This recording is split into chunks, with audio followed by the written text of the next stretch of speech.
If you ask the average person to reach their hand back so that it goes beyond their back, what will happen is they will immediately allow their upper arm to go backwards in space with their hand. This is understandable. If the hand is to go back, why shouldn't the entire arm? But when you move your upper arm back like this, you are shortening your arm. You are moving your shoulder blade in towards the spine. You are retracting your arm. So the question is it possible to move your hand behind your back without shortening? This is a procedure we can call the Superman gesture, as it brings to mind the pose Superman made when he took off into flight. This procedure can cause a serious feeling of stretch in the shoulder and could be painful for some people. Not painful in the sense of a damaging pain, but like how a good massage can be painful. You will be engaging the muscles of your arm in a way that is unfamiliar. You will be lengthening the arm. There are many things to consider with a gesture like this. First off, you don't want to lift the shoulder or elbow as you do this. You are trying to keep your arm extended, and you are swinging the arm backwards in space. Your hand will go up in space a little, but make sure you're not lifting the hand or elbow. The end is to have it so that if someone was looking at you from the side, your hand would be back relative to your pelvis. But you don't want the hand to actually go in line with the back. Your hand should be outside of your thigh when you start, and outside of your pelvis at the end. There is one thing to remember here, though, that is much more important than the end you're trying to achieve, and that is the means whereby you will achieve it. We must have our torso in decent shape for this procedure to have any value. We can't have our pelvis forward, our back shortened and bent, and get anything out of practicing this Superman gesture. This procedure lengthens your latissimus dorsi. If your pelvis is tipped forward, you will be missing out on a huge portion of the lengthening, to the point that you will not really be benefiting. But as long as you have a little bit of efficiency in rotating your pelvis back and up, while not letting your upper sternum go back, you can benefit from this procedure. One thing we can use to help us get started with this procedure is to hold a yardstick horizontally in both hands, with the palms facing up and the thumbs on top. Bring the stick to touch both of your upper arm spots, making sure that you move your elbows in front of your frontal plane when you do this. Don't let your elbows stay behind your body. This will help you get your upper arm forward to begin with. You can keep the stick there with one hand and do the Superman procedure with your other arm. You will immediately know when you're pulling the upper arm back because it will leave the stick. And do make sure you're on the upper arm spots and not too high. However, I must once again remind you that everything I just mentioned will be pointless if you let your pelvis and lower ribs spill forward and thereby shorten and narrow your back. The end of getting your arm back into the Superman pose cannot supersede the means whereby. This brings me back to the directions we looked at for the hands last episode. We looked at the idea of having the backs of the hands facing forward. But having the backs of the hands face forward without getting the tip of the elbow forward, out, and down, or without lengthening and widening the back, is of no interest to us. We shouldn't confuse a description of the conditions that are the result of proper coordination with the means by which we will get to those conditions. In order for your hand to be widened with the back facing forward, you can't just move the hand. You have to correct your torso and arms. That is the only way it will be sustainable. Now let's look at some simple ways that we can help ourselves fight our old irrational habits. In the first episode of this series, we looked at how people often put their arms behind their back. This is not a posture I recommend because it retracts the arms. If we look at this picture of F.M. Alexander, we see him posed with his arms folded across his chest. While this posture is not ideal for every situation, this is a quick way you can make sure your elbows are forward of your ribs. While your arms are there, you can gently push your lower sternum back while keeping your upper sternum forward. And no one around you would even really notice, but you could easily adjust yourself quite significantly into a better configuration. One thing to consider about this posture is that you want your upper arm spot to be above your elbow when you do this, and not have your upper arm angled backwards. You want your upper arm to be vertically straight.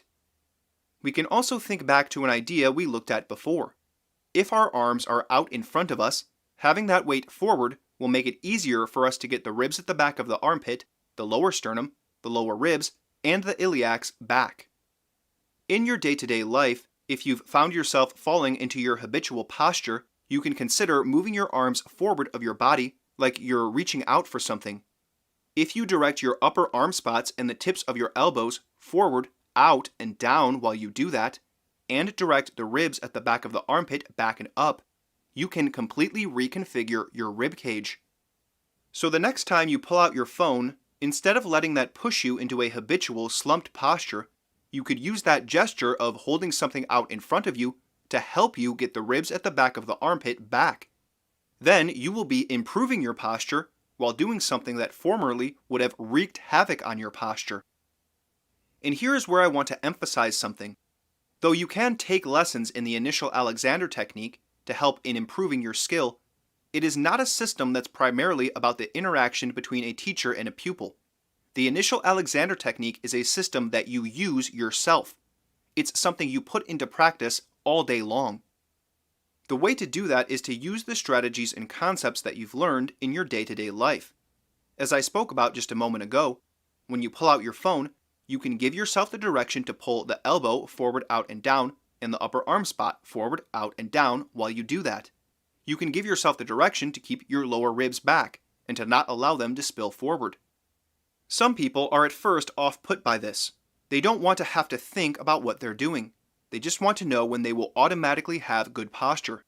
But that way of thinking has two problems. First, you simply will not improve your posture if you're not thinking as you act. The lack of thinking is the problem. We have all built up habits based on what feels comfortable and normal, and those habits are very strong. The only way to defeat your habits is with your conscious mind, which is actually quite capable of overcoming and outsmarting your habits. Which brings me to the second problem. Most people don't realize they can, fairly easily, think about their movements. This is understandable. Most people run almost entirely on their feeling sense, and have never spent any significant time consciously coordinating their movements. So at first, it seems quite daunting to think about 2 or 3 or 4 movements at once. But I've had many students who, by their second lesson, are capable of coordinating 3 or more movements. It's a somewhat astonishing thing to see. I list off 3 directions rather quickly, and the person hears them, remembers them, and puts them into action. Then I add another and another. And with a little help, someone who previously couldn't imagine coordinating 5 movements together is doing it with relative ease. It might seem like a burden to have to think about how you use your elbow as you hold up your phone, but it really requires only a quick little thought. It's actually kind of funny that we imagine that it's such a pain to have to give the slightest thought to how we're moving our body. We've gotten by for so long purely on feeling, without a thought at all, that we believe we should be able to say, carry a heavy bag while walking, without giving a single thought to how we want to coordinate the many movements involved in that rather complex act. Of course, that delusion doesn't last forever. The reason so many people want to correct their posture is because not only do many of them have serious pains and other health concerns, but it becomes clear to most people that they have terrible posture that makes them feel run down and makes everyday actions uncomfortable and annoying. The non-thinking method works in the sense that you can still have a life, but you suffer the consequences. The way to avoid these undesirable consequences is to start using your beautiful conscious mind. And remember, the human mind is capable of thinking of multiple things at once, but it's a skill like any other. You have to work at it. However, as I said, quite quickly you can learn to consciously coordinate an array of different movements, and before long, it will not feel like a chore. It will just seem sensible. You can think in activity. You can think about what you're doing, and in doing so, you can change your posture for the better. You should by now have a decent idea of how we want to orient our arms relative to our torso. Having clarity on that is important if you want to practically implement change. Could you give a short explanation of the problems that people have in their arms? Could you describe what movements will combat those problems? Get your mind going, think it over, and then join me next episode, and we'll tie together what we've learned about the arms so far and give ourselves a clear path forward.